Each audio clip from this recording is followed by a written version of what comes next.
I'm not the man you cheat on. I'm the man who fights back.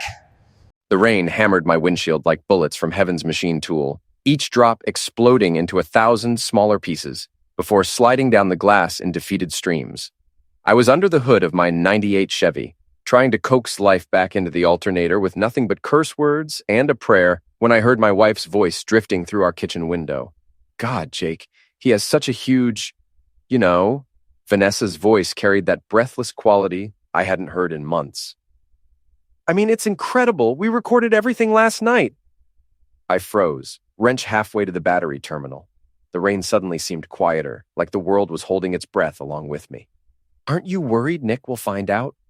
That was Mona, Vanessa's sister, her voice sharp with the kind of excitement that comes from other people's disasters. Please, Nick can barely figure out our Netflix password. Besides, it's just for us. Jake promised no one else would ever see it. My hands started shaking, not from the cold October air, but from something much deeper.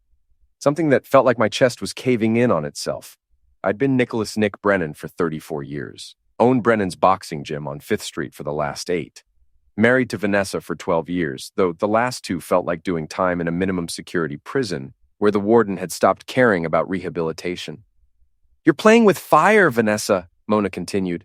What if someone finds the video? It's password protected on my laptop. Jake's got a copy too, but he swore on his mother's grave he'd never show anyone. It's just, God, Mona, I haven't felt this alive in years. I closed the hood quietly, my mechanical problem suddenly seeming insignificant compared to the wreckage of my marriage. The rain kept falling, but I barely felt it anymore. My mind was already 3 steps ahead, calculating, planning. See, people always underestimated me, Vanessa included. They saw the boxing gym, the calloused hands, the high school education, and figured I was just another blue-collar grunt who peaked in his 20s.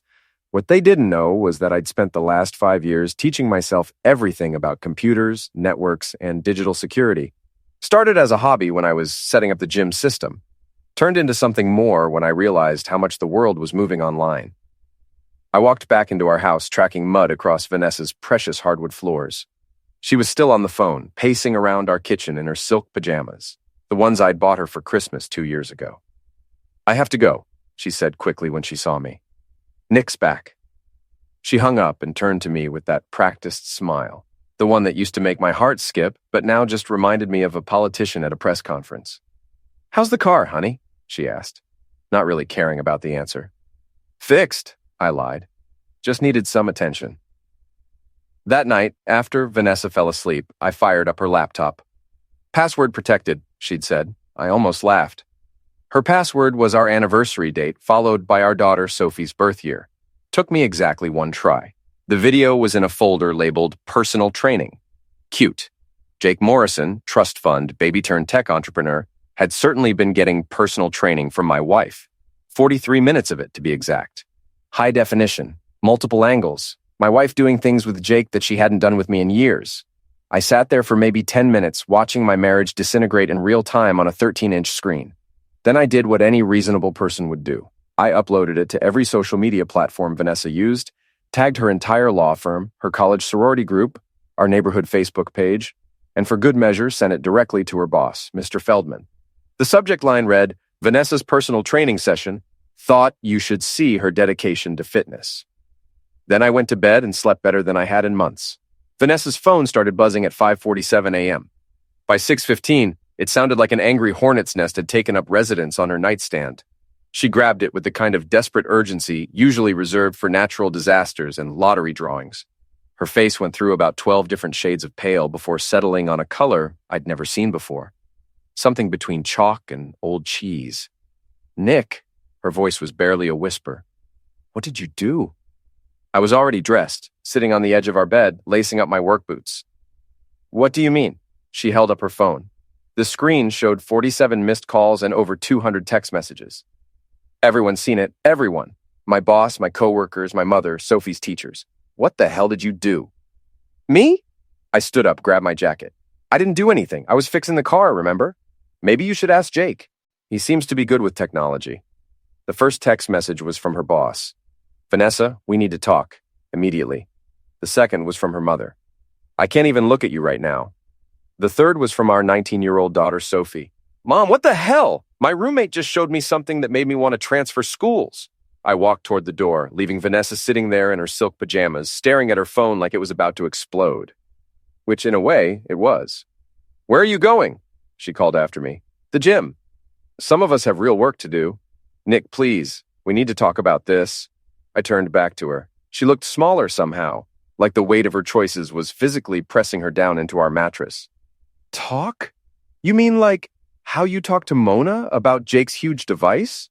Or how you talked about recording your little personal training sessions? What exactly do you want to talk about, Vanessa? Her mouth opened and closed like a fish gasping for air. You heard that? Every word. Amazing what you can hear when you're actually paying attention. I left her there and drove to the gym.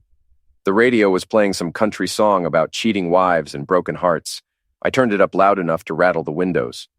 Brennan's boxing gym wasn't much to look at from the outside. Brick building that used to be a tire shop, windows painted black, neon sign that flickered when it rained. But inside, it was mine. Heavy bags hung from reinforced ceiling beams. Speed bags rattled against their platforms. The smell of leather, sweat, and determination filled every corner. Eddie Kowalski was already there, working the heavy bag like it owed him money. Eddie was 62, built like a fire hydrant, and had been coming to the gym since the day I opened it, used to be a steel worker before the plant closed. Now he collected disability and spent his days here, dispensing wisdom and sarcasm in equal measure. "Morning, champ," he said without stopping his routine. "You look like someone who just watched his world burn down." Something like that. "Want to talk about it?" "Not particularly." Eddie stopped punching and turned to me. His face was serious, which was unusual. Eddie's default expression was somewhere between amused and mildly annoyed. "Nick, I've known you for 8 years. You've never looked like this, not even when your dad died. What happened?" So I told him everything. The conversation I'd overheard, the video, what I'd done with it. Eddie listened without interrupting, occasionally nodding like he was following a particularly complex boxing strategy. When I finished, he was quiet for a long moment.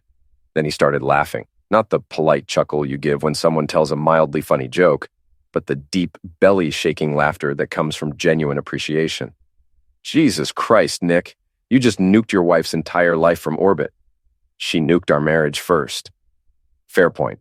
He grabbed a towel, wiped his face. "So what's next?" "I have no idea." That's when my phone rang. Vanessa's name appeared on the screen, along with a photo from our 10th anniversary. We looked happy in that picture. Younger. Like we actually liked each other. I let it go to voicemail. Then it rang again, and again. On the 4th call, I answered. "What?" "Nick, please come home. We need to fix this." She was crying now, her voice thick with tears and desperation. "Fix what exactly? Your reputation, your career, your marriage? Because from where I'm standing, some things can't be fixed. I made a mistake, a terrible mistake. But what you did, Nick, I might lose my job. My law license, everything. Funny how consequences work, isn't it? Please, just come home.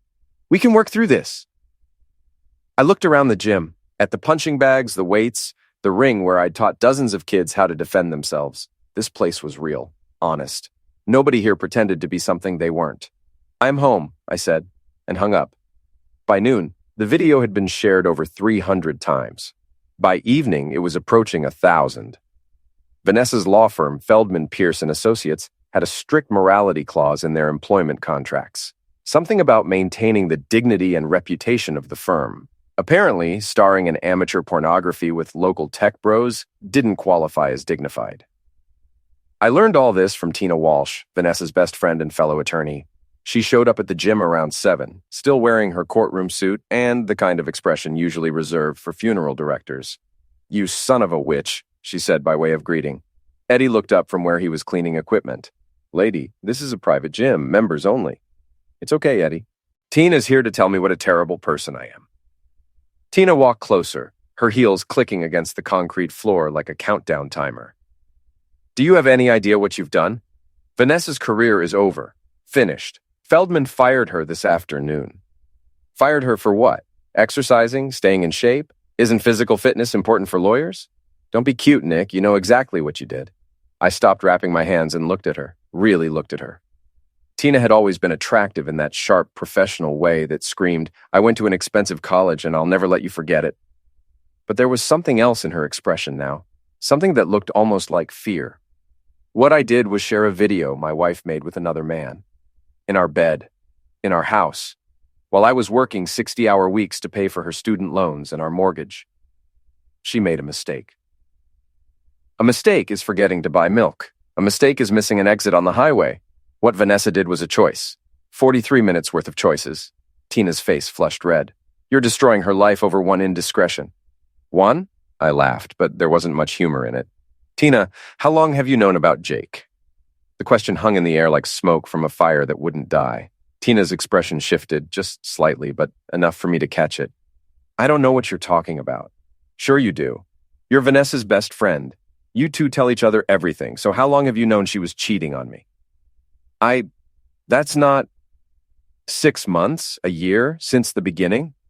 Eddie had stopped pretending to clean, and I was now openly watching our conversation like it was the most interesting fight he'd seen all week. Nick, you need to understand. Vanessa wasn't happy. She hasn't been happy for a long time. So she decided to fix that by screwing someone else instead of talking to her husband about it. You two barely talked anymore. You were always here at the gym or working on cars or doing whatever it is you do. She felt neglected. And Jake Morrison was the solution to that problem? Tina looked uncomfortable, like she was trying to solve a math problem in her head. Jake understood her. He appreciated her intelligence, her ambitions. He appreciated something, all right. This is exactly why she couldn't talk to you. You reduce everything to crude jokes and sarcasm. I walked over to the heavy bag, gave it a solid hit. The impact sent vibrations up my arm and into my shoulder. It felt good, honest.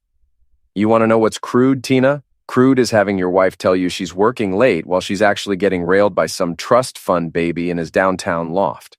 Crude is finding out about it by accident and realizing that everyone else probably knew before I did. Not everyone knew. But you did. It wasn't a question, and she didn't try to deny it this time.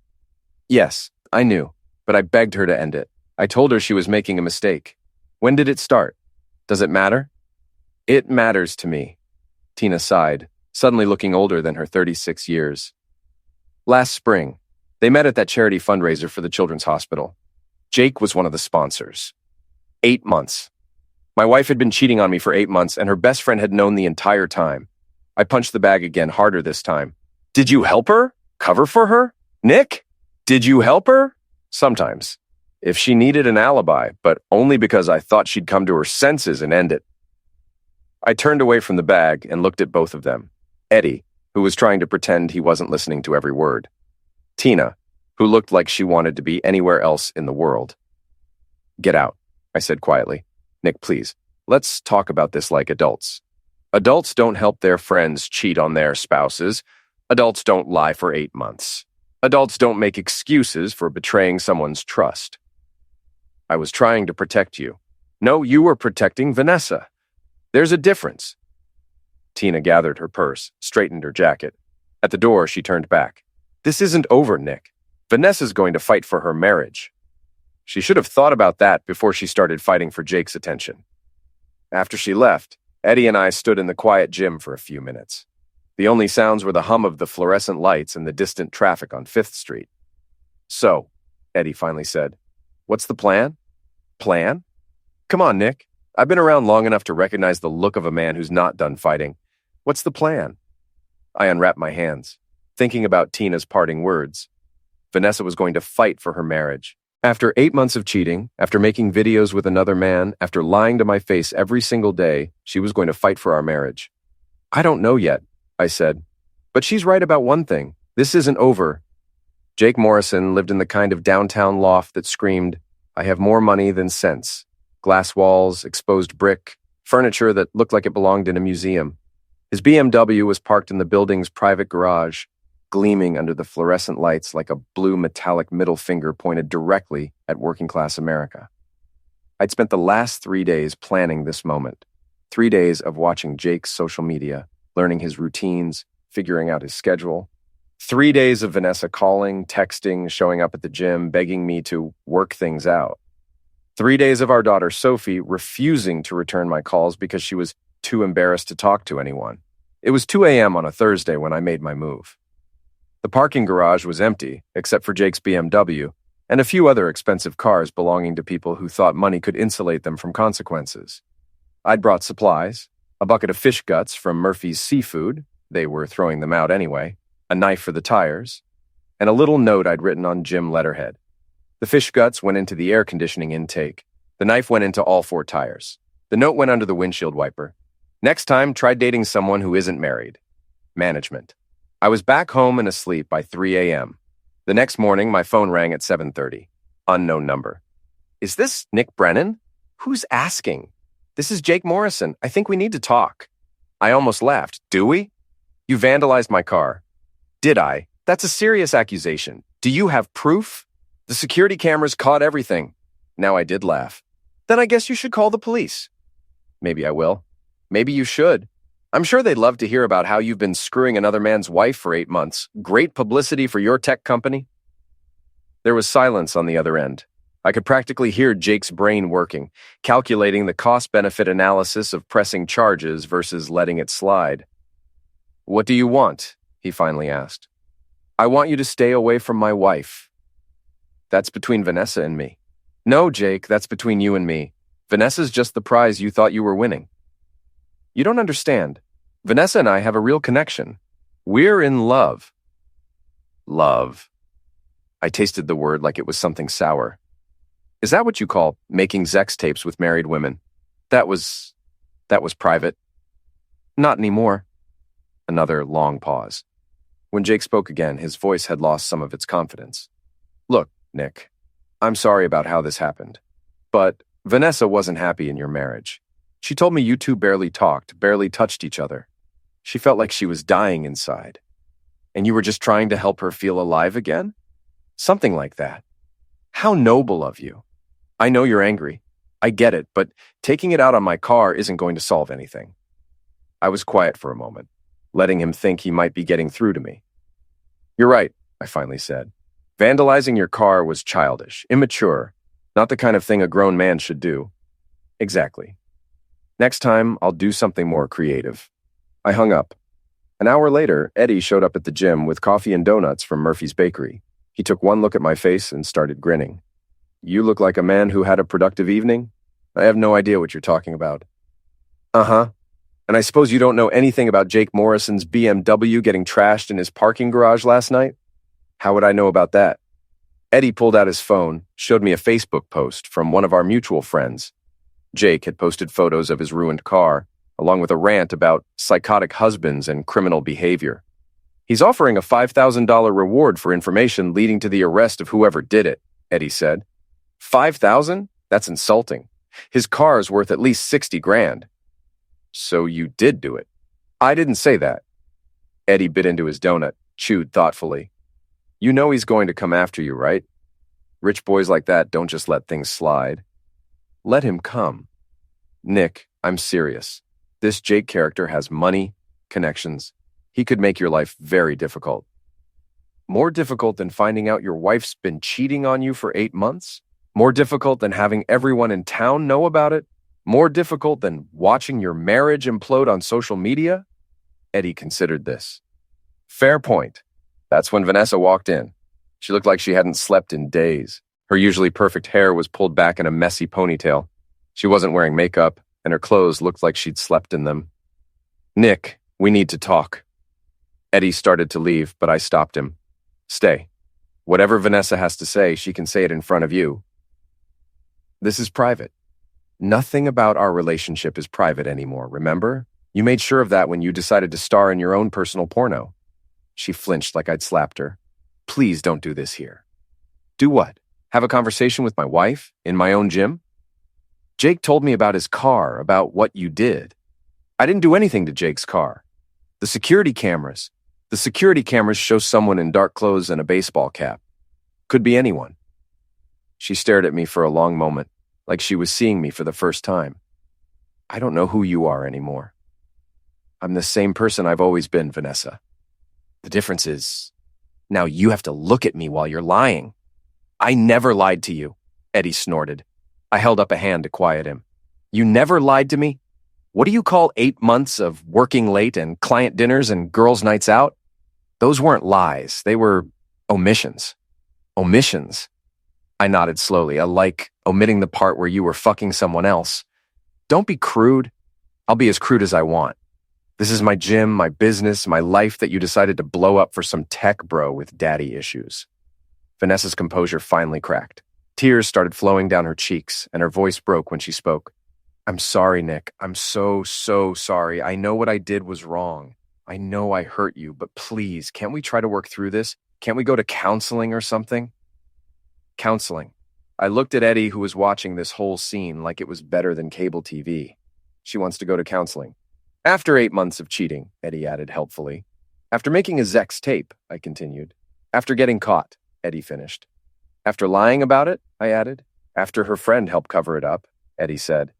Vanessa looked back and forth between us like we were playing some kind of cruel game, which I suppose we were. Stop it, she said. Both of you, just stop it. I made mistakes, terrible mistakes, but I love you, Nick. I've always loved you. You have a funny way of showing it. I was confused, lonely. Jake made me feel special, appreciated. And I didn't. Not for a long time. The honesty of that statement hit me harder than I expected, because she wasn't entirely wrong. We had grown apart over the last few years. I had been spending more time at the gym, more time with my hobbies, less time with her. But that didn't excuse what she'd done.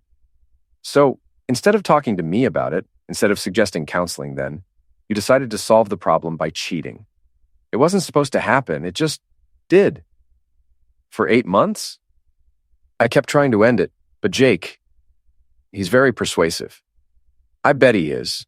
Vanessa wiped her eyes, tried to compose herself. What do you want from me, Nick? What can I do to fix this? I thought about that question. Really thought about it. What did I want? An apology? She'd given me that. An explanation? I had that too, pathetic as it was. For her to end it with Jake? That was probably going to happen anyway, now that their affair was public knowledge. What I wanted was for none of this to have happened. What I wanted was to go back to a time when I trusted my wife, when I didn't have to wonder what she was really doing when she said she was working late. What I wanted was to not feel like the biggest fool in town. But I couldn't have any of those things. I want you to leave, I said finally. Leave the gym, leave our house, leave our marriage, leave my life. Nick, please. I'm filing for divorce, Vanessa. You can fight it if you want, but it's going to happen either way. She stood there for a moment, tears streaming down her face, looking like someone who'd just been told they had 6 months to live. I never wanted it to end this way, she whispered. Then you shouldn't have started it. After she left, Eddie and I sat in the quiet gym for a while. Finally, he spoke. You okay?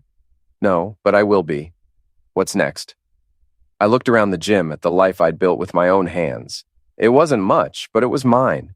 Honest. Real. Now we see how far Jake Morrison is willing to take this. Jake Morrison, it turned out, was willing to take things pretty far. The first sign was the health inspector who showed up Monday morning claiming he'd received anonymous complaints about sanitary conditions at the gym.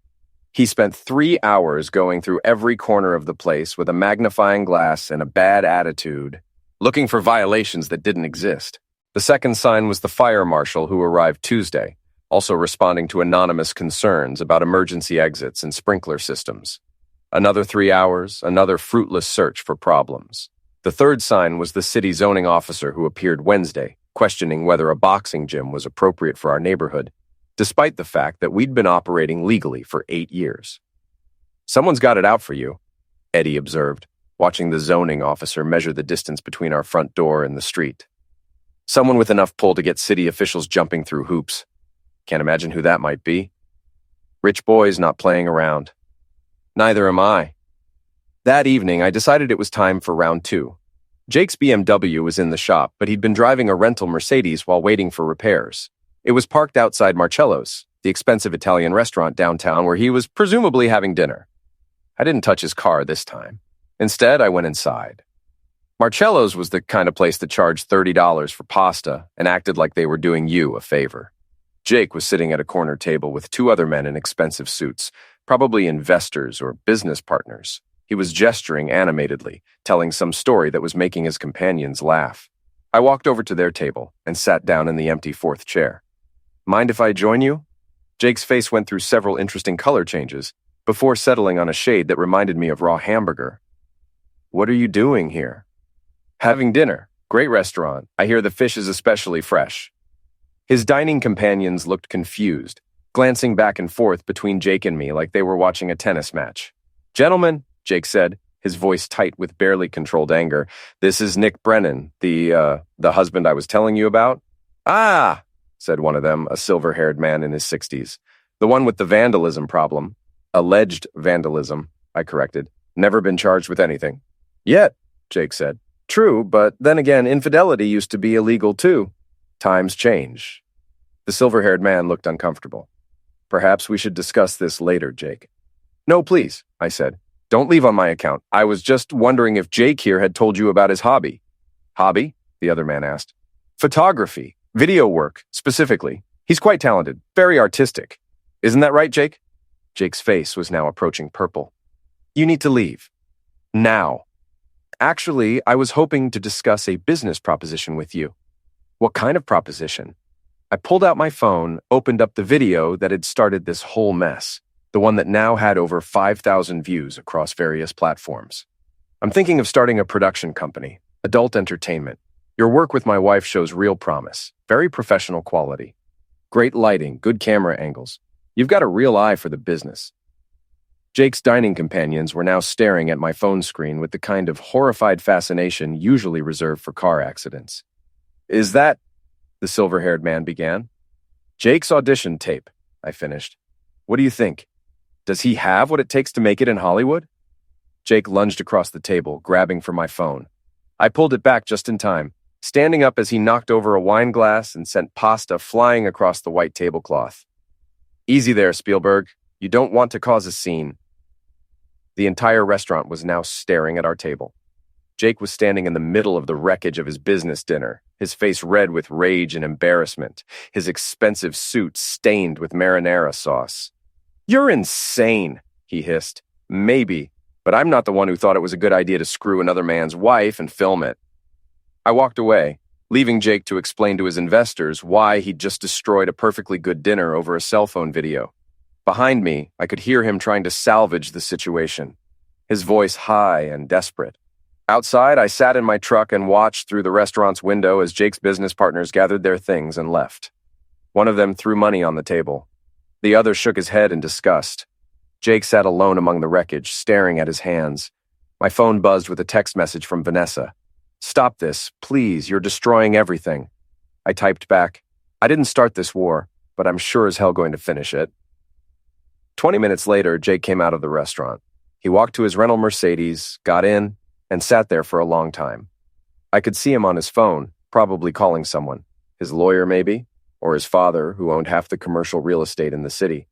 Finally, he started the car and drove away. I followed him, keeping my distance, curious to see where he was going. He didn't go home to his loft. Instead, he drove to Vanessa's new apartment across town, the place she'd moved to after I'd asked her to leave our house. I parked across the street and watched as Jake got out of his car and walked to her door. She answered immediately, like she'd been waiting for him. They stood in the doorway for a few minutes, talking. Even from across the street, I could see the tension in their body language. Then Jake grabbed Vanessa and kissed her, hard, possessive. Like he was marking his territory. That's when I realized that this wasn't just about revenge anymore. This was about winning. And Jake Morrison had no intention of losing. I drove home to our empty house, poured myself 3 fingers of bourbon, and started planning my next move. If Jake wanted to play for keeps, I was happy to accommodate him. But he was about to learn that blue-collar guys like me don't fight fair. We fight to win. The community center on Elm Street hosted a charity auction every October to raise money for the local food bank.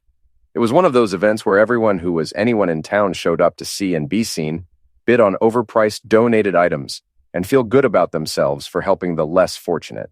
This year's auction was special because Jake Morrison's tech company was one of the major sponsors. He donated a weekend getaway package to some fancy resort, and word was that he'd be there personally to present it to the winning bidder. I bought a ticket. The auction was held in the center's main hall, a cavernous room with folding chairs arranged in rows facing a small stage. Maybe 200 people showed up, including most of the town's business leaders, politicians, and social climbers. I spotted Jake near the front, sitting with Vanessa and another couple I didn't recognize. He was wearing a navy blue suit that probably cost more than most people's monthly salary. Vanessa was in a black dress that I'd never seen before, her hair done up in some complicated style that screamed, "I'm trying too hard." They looked like the perfect couple. Young, attractive, successful, the kind of people who belonged at charity auctions and country club dinners. I sat in the back, wearing my best jeans and a button-down shirt that Eddie had insisted I iron. I looked exactly like what I was, a working-class guy who didn't belong in this crowd, which was perfect for what I had planned. The auction started with small items: gift certificates to local restaurants, spa packages, artwork from local artists. I didn't bid on anything, just sat and waited. About halfway through the evening, Jake took the stage to present his donated weekend getaway. He gave a little speech about the importance of giving back to the community, about how successful businesses had a responsibility to help those less fortunate. The irony was so thick you could cut it with a knife.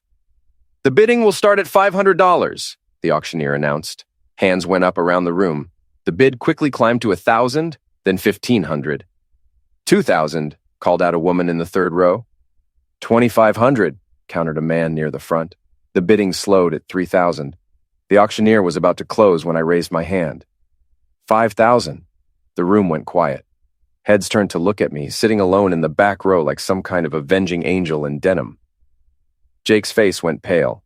He recognized me, of course, but probably hadn't expected me to show up at a charity auction, much less bid on his donated package. 5,000 from the gentleman in the back, the auctioneer said. Do I hear 5,500?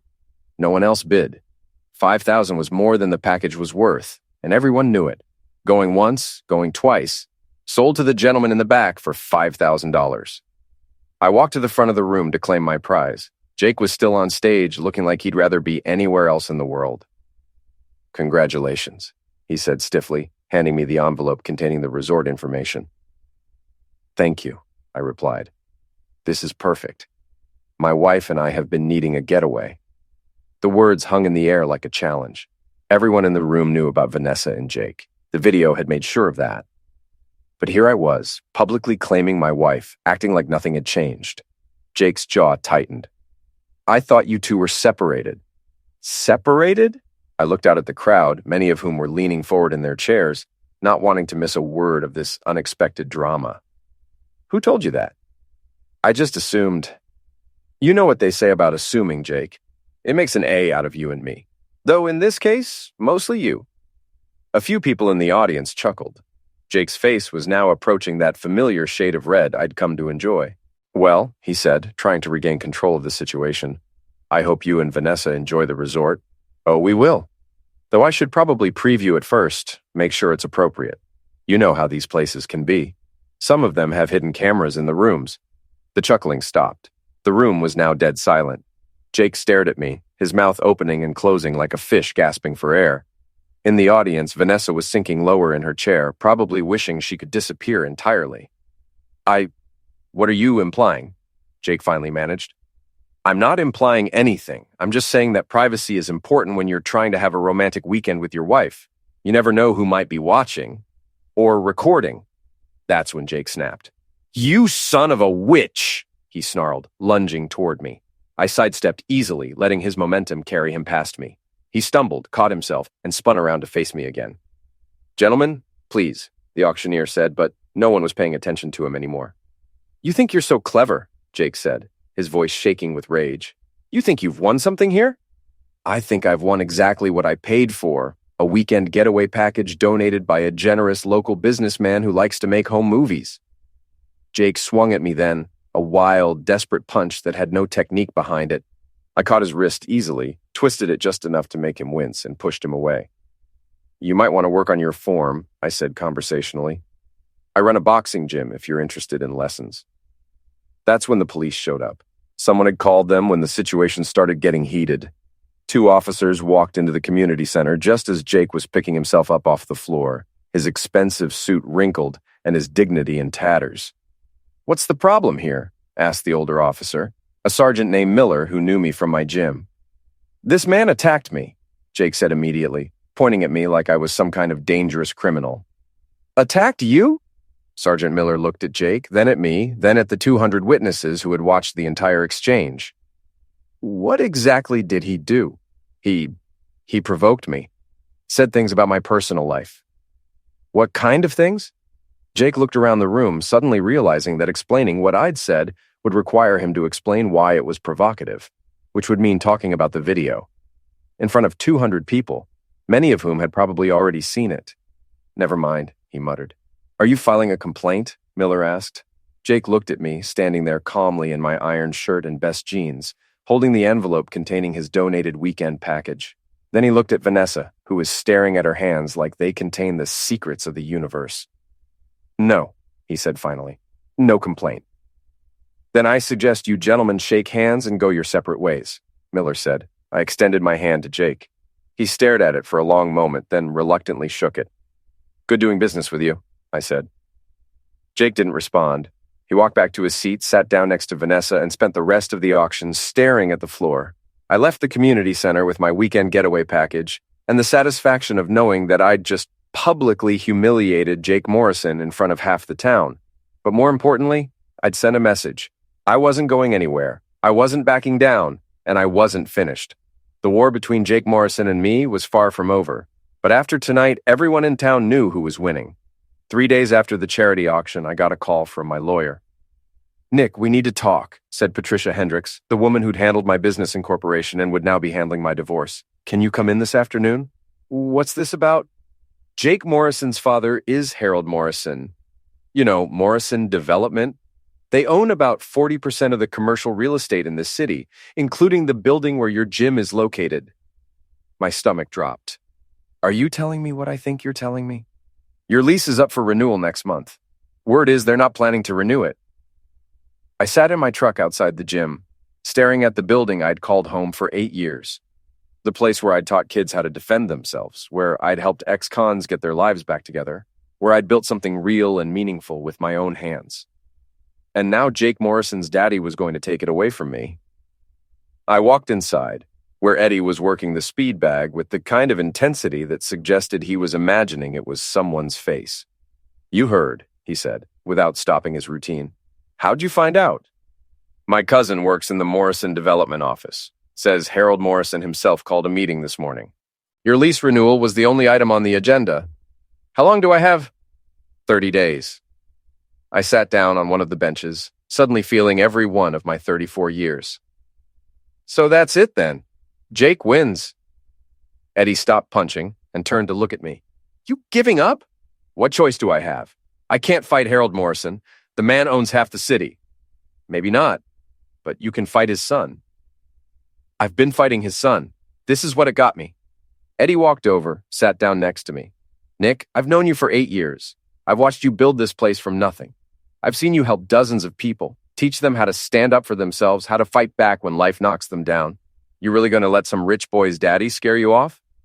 "It's not about being scared. It's about being realistic. I can't compete with that kind of money and power." "Who says you have to compete with money?" I looked at him. "What do you mean?" "I mean, maybe it's time to stop playing defense and start throwing some real punches." That evening, I drove to Jake's loft building, but instead of going to the parking garage, I went to the lobby. The doorman, a guy named Carlos, who looked like he'd rather be anywhere else, glanced up from his newspaper. "Help you?" "I'm here to see Jake Morrison." "Is he expecting you?" "Oh, yes. We have a standing appointment." Carlos picked up the phone, dialed Jake's apartment. "Mr. Morrison, there's a gentleman here to see you. Nick Brennan." "Yes, sir. I'll tell him." He hung up and looked at me apologetically. "Mr. Morrison says he's not available." "That's okay. I'll wait." I sat down in one of the lobby's leather chairs and pulled out my phone. Time to make some calls. The first call was to Murphy's Seafood. "Hey, it's Nick Brennan. You still throwing out those fish guts every Tuesday?" "Great. I'll be by to pick them up." "No, it's for fertilizer. I'm starting a garden." The second call was to my daughter, Sophie. We hadn't spoken since this whole mess started, but I was hoping she'd be willing to help her old man out. "Dad, I can't believe you're calling me." "Sophie, I know you're angry with me, but I need your help." "Help with what?"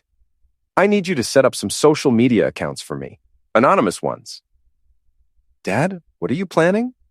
"I'm planning to fight back." There was a long pause. Then, "What do you need me to do?" The third call was to Tommy Chen, a guy I'd known since high school who now worked as a private investigator. "Tommy, it's Nick Brennan." "Yeah, I know it's been a while. Listen, I need you to dig up some information on someone. Jake Morrison. Yeah, that Jake Morrison. I don't care what it costs. By the time Jake finally came down to the lobby an hour later, I had my plan in place. What do you want? He asked, trying to sound tough, but mostly just sounding tired. I want to make a deal. What kind of deal? The kind where you call off your father and let me keep my gym. Jake laughed, but there wasn't much humor in it. Why would I do that? Because if you don't, I'm going to destroy you. You? Destroy me? In case you haven't noticed, Nick, you're the one who's losing here. Your wife left you, your business is about to get shut down, and everyone in town thinks you're a pathetic, betrayed man. I stood up, walked closer to him, close enough that he had to look up to meet my eyes. Jake, let me explain something to you. You're a rich kid who's never had to fight for anything in his life. Daddy's money has always been there to solve your problems, to smooth over your mistakes, to buy your way out of trouble. So? So you have no idea what a man with nothing left to lose is capable of. Is that a threat? It's a promise. You took my wife. You're trying to take my business. You've turned my daughter against me and made me a laughingstock in my own town. What exactly do you think you have left to threaten me with? Jake's confidence wavered slightly. My father has connections, influence. He could make your life very difficult. Your father's an old man who's spent his whole life buying his way out of problems. But some problems can't be bought. Some problems require a different kind of solution. What are you saying? I pulled out my phone, showed him a photo that Tommy Chen had sent me an hour earlier. It showed Jake coming out of a motel room with a woman who definitely wasn't Vanessa. I'm saying that everyone has secrets, Jake. Even rich boys with trust funds and expensive lawyers. Jake's face went white. Where did you get that? Does it matter? The question is, what do you think Vanessa would say if she saw it? That was before we got serious. Really? Because the timestamp says it was taken last week. Jake stared at the photo, his mouth opening and closing like he was trying to speak but couldn't find the words. Here's my deal, I continued. You call off your father. Let me keep my gym, stay away from my wife, and I'll keep this photo to myself.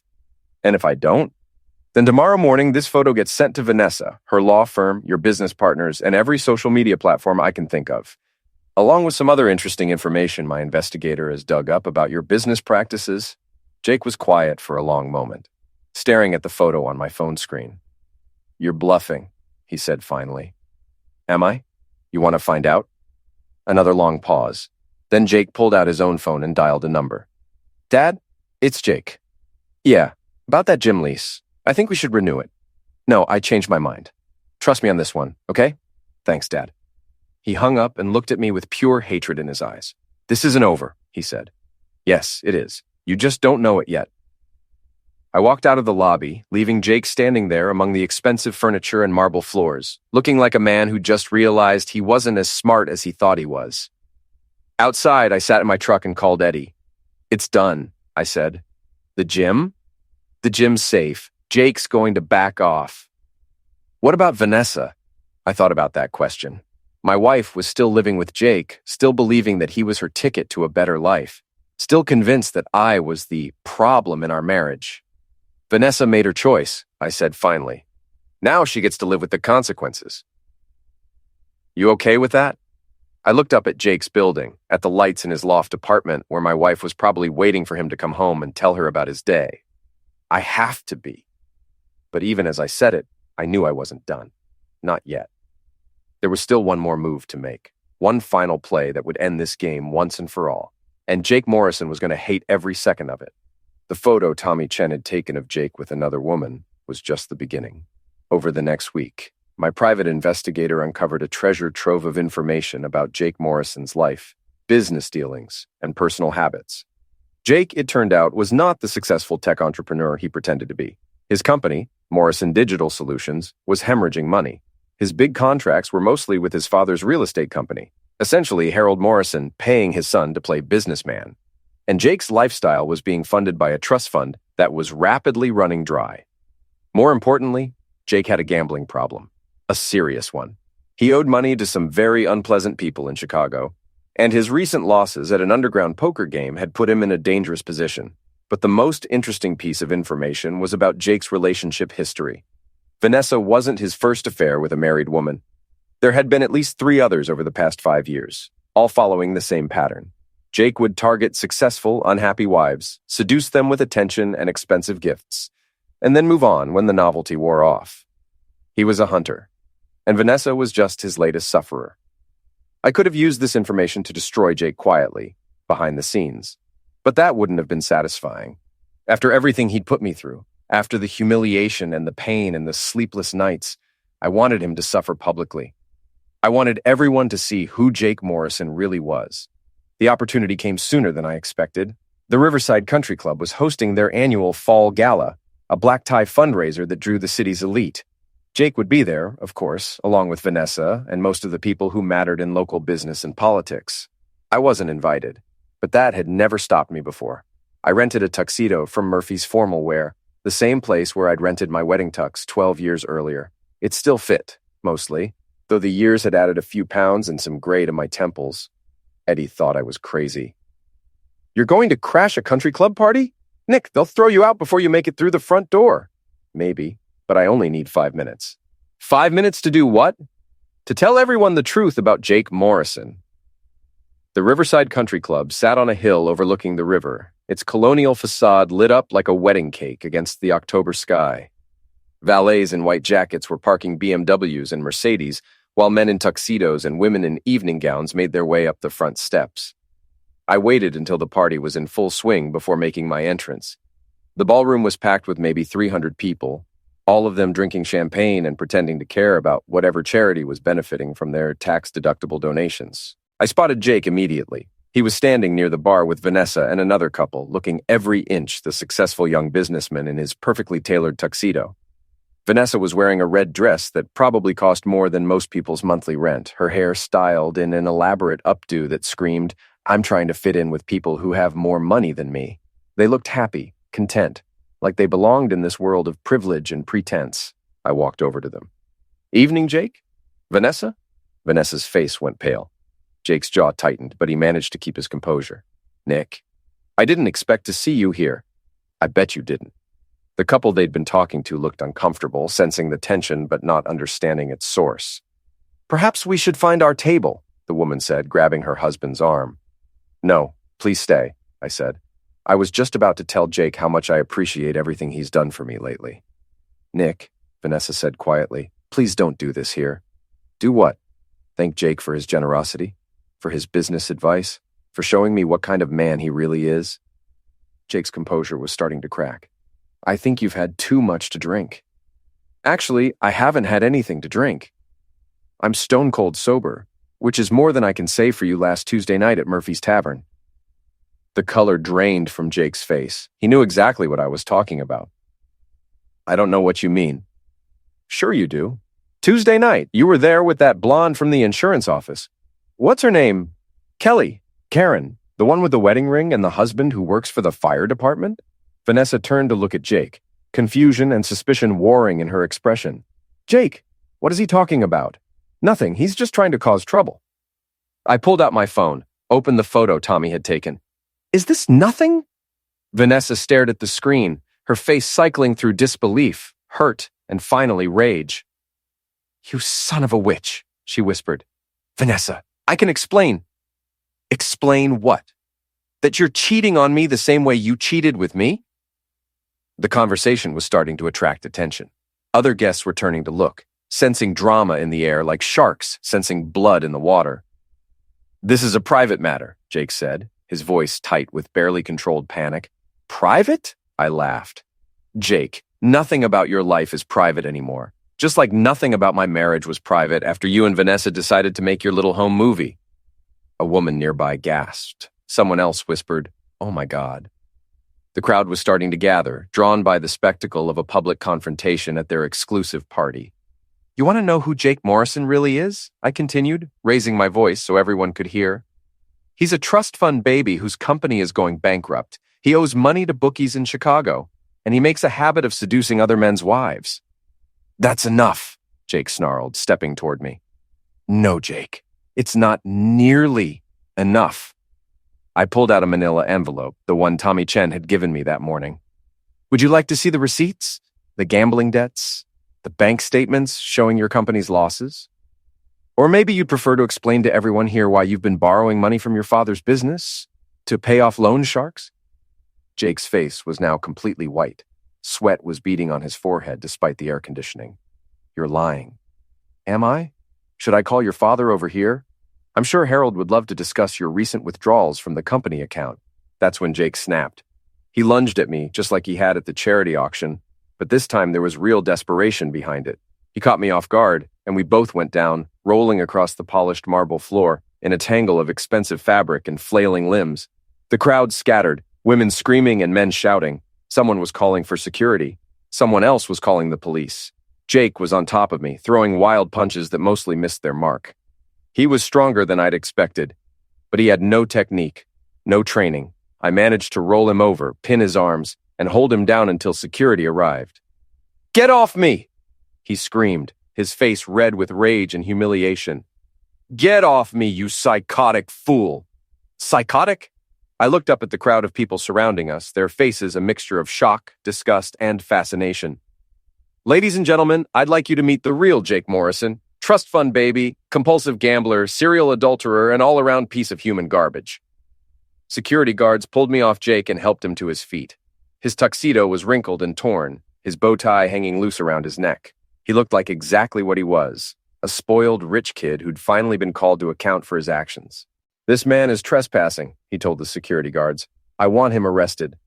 "Actually," said a voice from the crowd, "I think we'd all like to hear more about those gambling debts."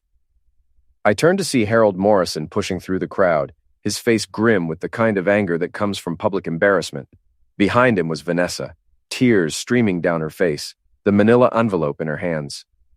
"Dad, I can explain." "Explain what, Jake?" "How you've been stealing from my company to pay off bookies. How you've been lying to me about your business for the past 2 years. How you've made our family name a laughingstock in front of half the city."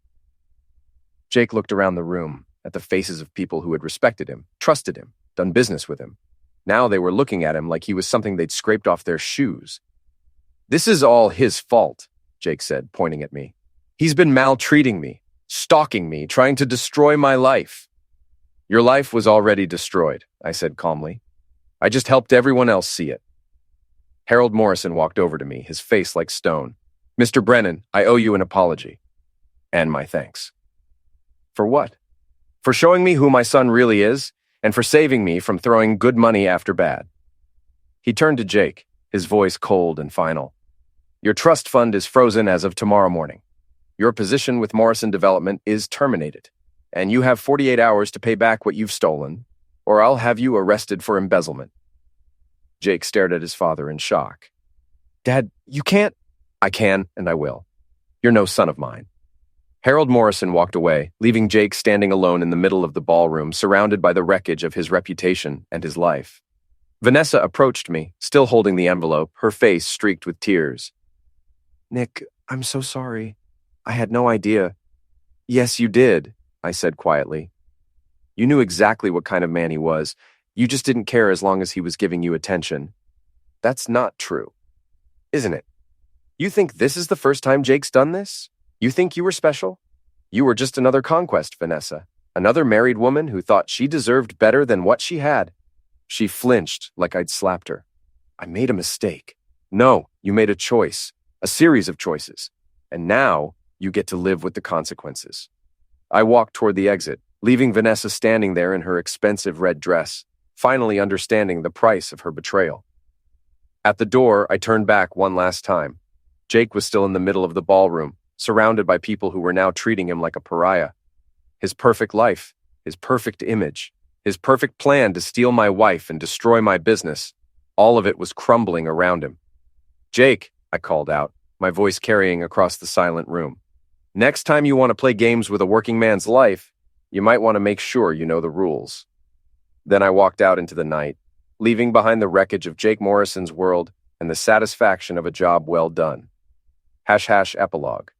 6 months later, I was back in my gym training a new group of kids who'd signed up for my after-school program. The place was busier than ever. Turns out that publicly humiliating a rich boy who thought he could push around the working class was good for business. Eddie was working the heavy bag, same as always, dispensing wisdom and sarcasm to anyone who'd listen. You hear about Jake Morrison? He asked between combinations. What about him? Moved to Florida, living in some studio apartment, working at a car dealership. His old man cut him off completely. Good for Harold Morrison. What about Vanessa? I paused in wrapping my hands. What about her? She's been asking around about you, wondering if you'd be willing to talk. We talked, at the country club. I said everything I needed to say. She filed for divorce from you, you know. Papers came through last week. I know, I signed them. You okay with that? I looked around the gym, at the kids learning how to defend themselves, at the adults working out their frustrations on heavy bags and speed bags, at the life I'd built with my own hands. Eddie, for the first time in years, I know exactly who I am and what I want. I'm not the guy who gets cheated on anymore. I'm not the guy who gets pushed around by rich boys with trust funds. I'm the guy who fights back. And Vanessa? Vanessa made her choice. She chose Jake Morrison over her marriage, over her family, over everything we'd built together. She thought she was trading up, getting a better life with a richer man. Instead, she got a con artist and a gambling dependent. Instead, she got exactly what she deserved. My phone buzzed with a text message. I glanced at it, then put it away without responding. Her? Eddie asked. Her? What did she say? That she misses me, that she made a mistake, that she wants to try again. And I threw a hard right cross at the heavy bag, feeling the satisfying impact travel up my arm and into my shoulder. And I'm done fighting battles I've already won. Outside, the neon sign for Brennan's boxing gym flickered against the evening sky. Cars drove past on 5th Street, their headlights cutting through the darkness. Somewhere across town, my ex-wife was probably sitting in her empty apartment, wondering how her perfect plan had gone so wrong. But I wasn't thinking about her anymore. I was thinking about tomorrow's training session, about the new equipment I wanted to buy, about the life I was building for myself. I was thinking about the future. And for the first time in years, it looked pretty good. Jake Morrison had thought he could destroy me. He thought that money and connections and Daddy's influence would be enough to crush a blue-collar guy who didn't know his place. He was wrong. In the end, the working man had won. Not through violence or illegal schemes or dirty tricks, but through patience, planning, and the simple willingness to fight back when pushed too far. Jake had underestimated me. Vanessa had underestimated me. Hell, I'd probably underestimated myself, but I wouldn't make that mistake again. I was Nicholas Brennan, owner of Brennan's boxing gym, and I was exactly where I belonged.